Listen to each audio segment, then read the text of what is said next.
Thank you. Thank you for inviting me. I'm very happy to be in Antwerp with all of these wonderful colleagues. Just doing like that. So let's have a glimpse on the Flemish masters, the holdings and the history of the Flemish masters from the Iranian heritage in Prussia, and especially in the collection of the Gemäldegalerie. The history of Prussia, its royal house, and subsequently also that of the Gemäldegalerie are closely linked to the Orange family.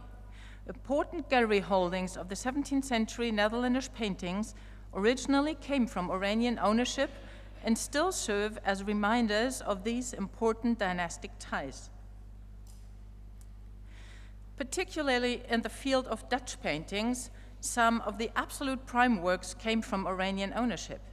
It is only because of this special relationship between the Dutch and the Prussian house that the Gemäldegalerie has several early works by Rembrandt, including Samson and Delilah, The Rape of Proserpina, the Minerva, Leeuwen's famous fortune teller, Savary's depiction of paradise, or Honthorst's wonderful portrait of Amalia van Solms also belong to this group, along with various other paintings.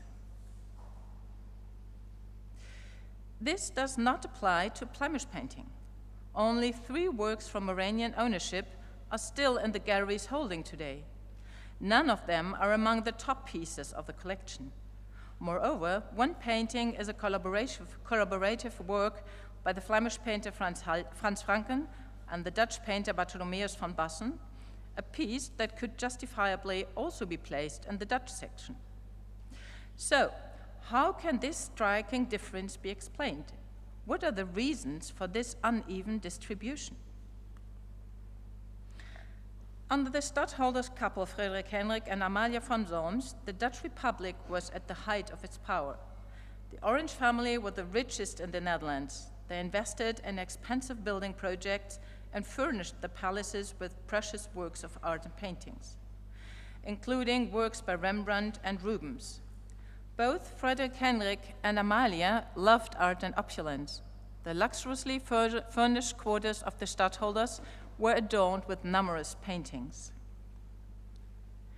After the death of Amalia van Solms in 1675, she bequeathed some 200 paintings to her 4 daughters. In this way, works came into the possession of Brandenburg-Prussia via her eldest daughter, Louise Henriette, who had married the great Elector Friedrich Wilhelm in 1646. Since Louise Henriette had already died in 1667, her sons Elector Friedrich and Markgraf Ludwig received this share. Individual pieces came also into the possession of Friedrich in a roundabout way, for example, by Albertine Agnes van Nassau-Dietz. In total, at least 60 paintings came to Berlin from the Netherlands in this way. This stock was supplemented by the so-called Iranian inheritance. After the death of William III in 1702, a grandson of Amalia van Solms and King of England, the main line of the Orange House had died out. The Prussians then claimed to be the universal heirs of the Iranian estates. William III, however, had named his Frisian grandnephew Johann Wilhelm Frieso as sole heir, resulting in a protracted dispute with Prussia, in the course of which Friedrich I was awarded several Iranian castles, including Honslasdijk, Rijswijk, and Huis ten Bosch, inclusive their furnishings and collections. Here a selection of paintings was made for Berlin, and the paintings were brought from the Dutch palaces to Berlin in 3 transports, in 1720, 1742, and 1746. The palaces themselves, including the remaining furnishings, were subsequently sold. In 1830, the Royal Museum in Berlin was opened, the most important part of which was the Gemäldegalerie. For this purpose, the Prussian state had already specifically acquired various private collections in the years before and supplemented these holdings with a total of 347 paintings from the royal palaces, including works formerly owned by the Iranians.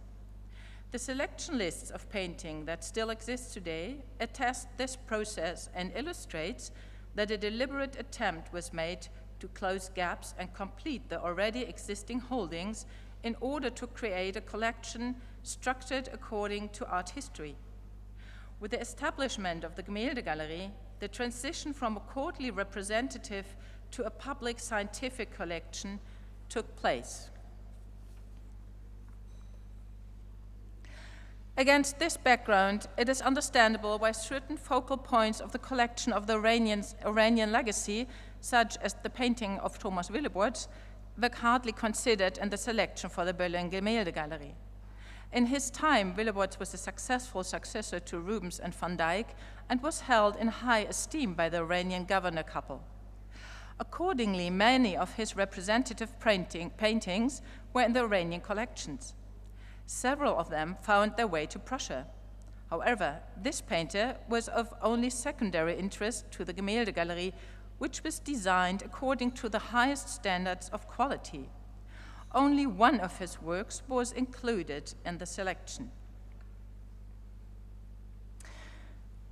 In 1906, an extensive exchange of paintings took place between the Gemäldegalerie and the royal palaces. The Gemäldegalerie received 5 high-ranking works and, in exchange, returned 105 paintings to the palaces that were considered less important or dispensable within the gallery. The initiative for this had come from the office of the Supreme Court Marshal in order to be able to decorate the newly furnished imperial living quarters in the Berlin Palace with paintings. The portrait of the 5 eldest children of Charles I and the portrait of Princess Henrietta Marie Stuart by van Dyck left the Berlin collection in this way. About 40 years later, the Gemäldegalerie lost 2 more Flemish paintings from Iranian ownership. These were the 2 large formats Diana on the Staghound and the Flight of Cloelia by Rubens. The last hotly contested weeks of the Second World War had the worst consequences for the buildings and collections of the Gemäldegalerie. In March and April 1945, 1,225 of the most important small and medium-sized paintings were transported undamaged to the Kaiserroder Merker salt mines in Thüringen and stored there. What remained were the less important depot holdings of the Gemäldegalerie, as well as the important large formats, which could not be stored in the salt mines due to their size. These top pieces, including paintings by Caravaggio, Rubens, and van Dyck, were already packed into crates, transport crates, when it was discovered during the ongoing evacuation work that the dimensions of the convict cages and the salt mines were too small to allow them to be stored. They were therefore placed together with other paintings in the Flakbunker Friedrichshain, which was thought to be safe. For reasons that have not yet been explained, however, the first floor of the Flakbunker burned out on 6 May and the tower on 14 and 18th May. The paintings were completely destroyed by fire, including the 2 Rubens works just mentioned from the former Iranian holdings. This brought the total number of Flemish paintings from the Oranese holdings after the Second World War to 3. By a hair's breadth, another painting would have been lost, as in 1947, over 30 works were stolen from the Kaiser Friedrich Museum, including the Simon de Vos, which was taken from the restoration workshop. Fortunately, however, all the stone paintings were recovered a short time later by the military police and the British sector and transported to Celle.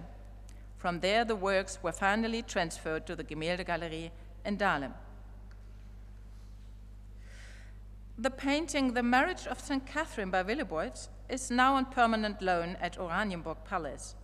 Thus, de facto, of the 3 works mentioned, only 2 small format paintings remain on site at the Gemäldegalerie. They are a reminder of the important dynastic relations between the Prussians and the Iranians, but of course represent only a faint echo of the once so rich Iranian collection of Flemish masters. Thank you.